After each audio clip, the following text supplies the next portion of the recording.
लाडकी बहीण योजना अतिशय बारकाईने आम्ही राबवलेली आहे। साधारणपणे 2,40,00,00,000 पेक्षा अधिक महिलांपर्यंत आज ह्या योजनेचा लाभ पोहोचत आहे आणि ही योजना सुरू झाल्यापासून त्याची चांगल्या पद्धतीने स्क्रुटिनी करणं, 2.5 लाखापेक्षा कमी उत्पन्न असणारे, 1 लाखापेक्षा कमी उत्पन्न असणाऱ्या माता भगिनींचे फॉर्म भरून घेणं, ते ऑनलाईन करणं, आधार सीडिंग करणं, अशा पद्धतीनं ते केलं गेलेलं आहे।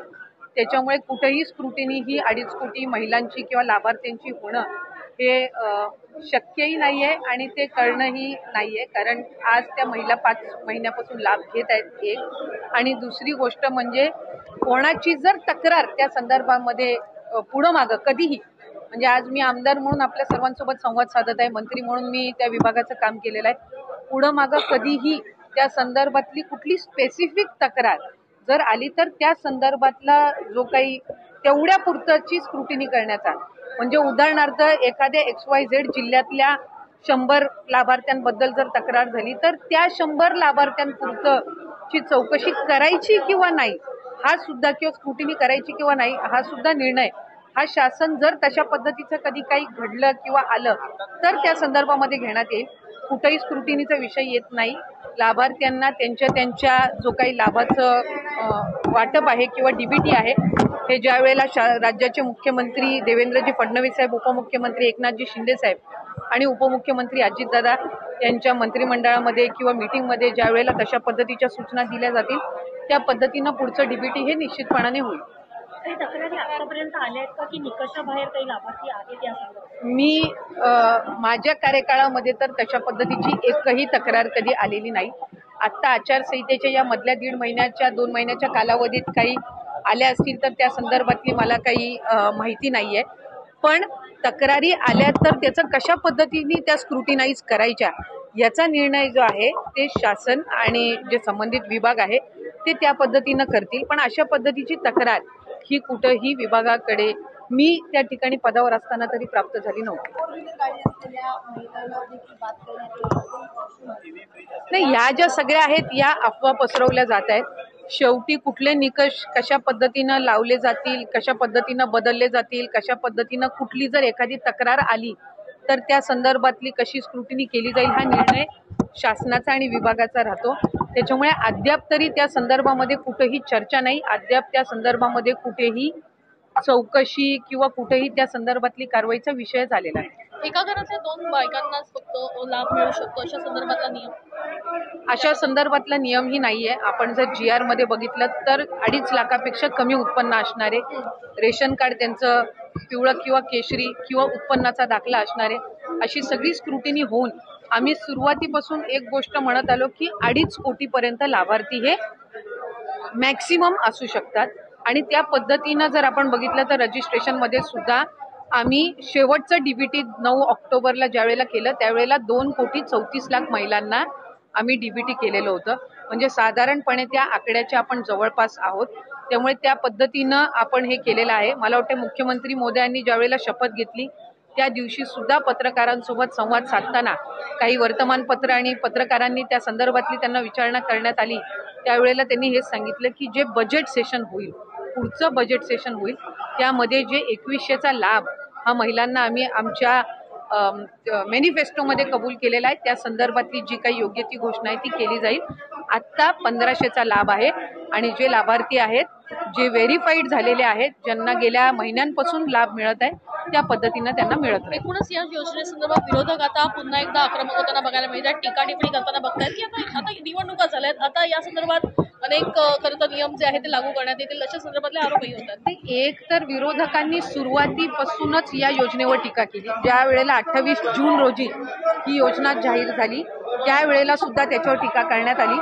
स्वतः त्या योजनेवर टीका केली की 1500 दिल्यावर मग राज्य। तर आपण पाहिलेलं असेल, स्वतः अदिती तटकरे यांनी लाडक्या बहिणींना अतिशय महत्त्वाची आणि खुश खबर दिलेली आहे, ती म्हणजे लाडकी बहीण योजनेबद्दलची कुठलीही स्क्रुटनी होणार नाही अशा पद्धतीची माहिती देण्यात आलेली आहे। तुम्ही व्हिडिओच्या सुरुवातीला लाईव्ह देखील पाहिलेलं असेल, त्यांनी ट्विट करून देखील या ठिकाणी माहिती दिलेली आहे। बघा काय म्हणलेलं आहे याच्यामध्ये, माननीय मुख्यमंत्री श्री देवेंद्र फडणवीस यांनी माध्यमांसोबत संवाद साधताना अर्थसंकल्पात योग्य प्रकारे नियोजन करून कबूल केल्याने 2100 रुपयांच्या लाभाबाबत निर्णय घेतला जाईल अशी माहिती दिलेली आहे. तर पहिल्यांदा त्यांनी सांगितलं आहे 2100 रुपयाबद्दलचं. तर जो अर्थसंकल्प सादर केला जाईल त्याच्यामध्ये 2100 रुपयाची तरतूद केली जाईल आणि त्याच्यानंतर तुम्हाला 2100 रुपये भेटतील असं त्यांनी सांगितलेलं आहे. तर आत्ता मग तुम्हाला या ठिकाणी जो आत्तापर्यंतचा हप्ता चालत आलेला आहे 1500 रुपयाचा तो कंटिन्यू तुम्हाला भेटत राहणार आहे जोपर्यंत अर्थसंकल्पामध्ये याची तरतूद होणार नाही तोपर्यंत. म्हणजे अर्थसंकल्पामध्ये याची अगोदर तरतूद केली जाणार आहे. तर 100% तुम्हाला 2100 रुपयाचा लाभ देखील भेटणार आहे असं त्यांनी सांगितलेलं आहे.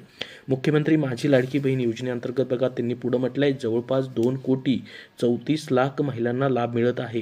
ही योजना राबवत असताना सर्व लाभार्थी महिलांची पडताळणी करूनच त्यांना लाभ वितरित करण्यात आलेला आहे.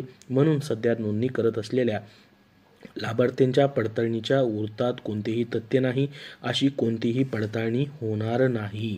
तर बघू शकता या ठिकाणी आतापर्यंत 2,34,00,000 महिलांना याचा लाभ भेटत आहे असं त्यांनी सांगितलं आहे.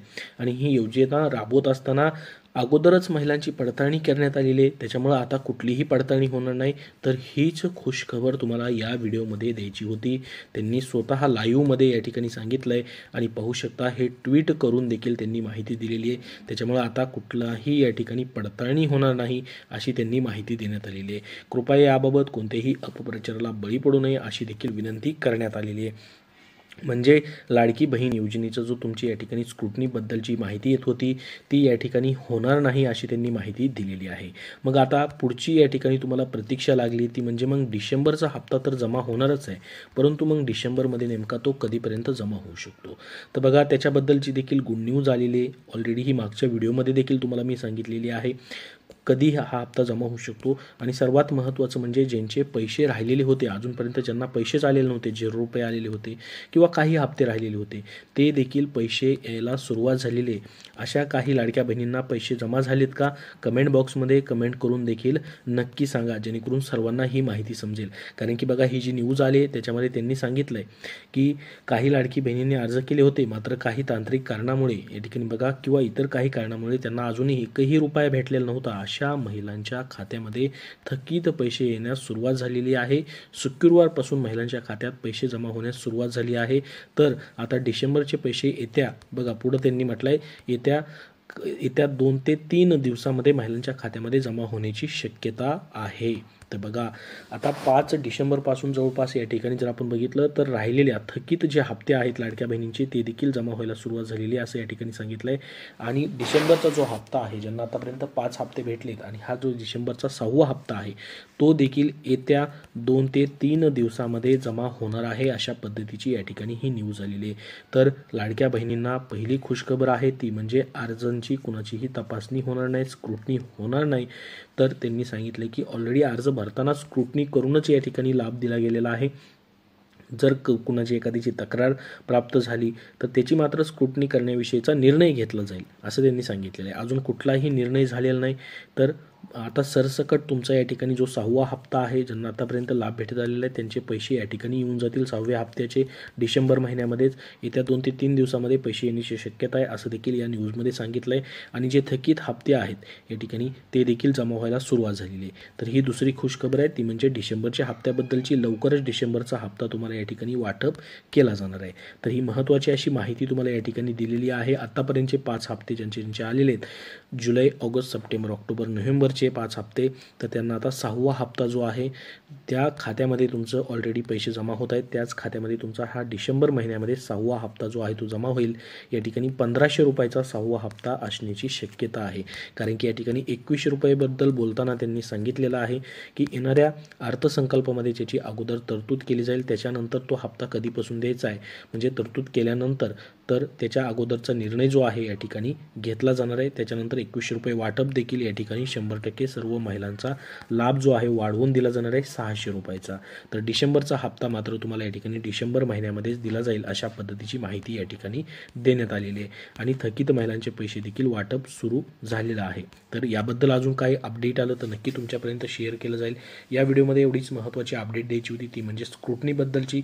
कुठलीही स्क्रुटनी होणार नाही त्याच्याबद्दलचा कुठलाही निर्णय झालेला नाही अशा पद्धतीची माहिती या ठिकाणी देण्यात आलेली आहे.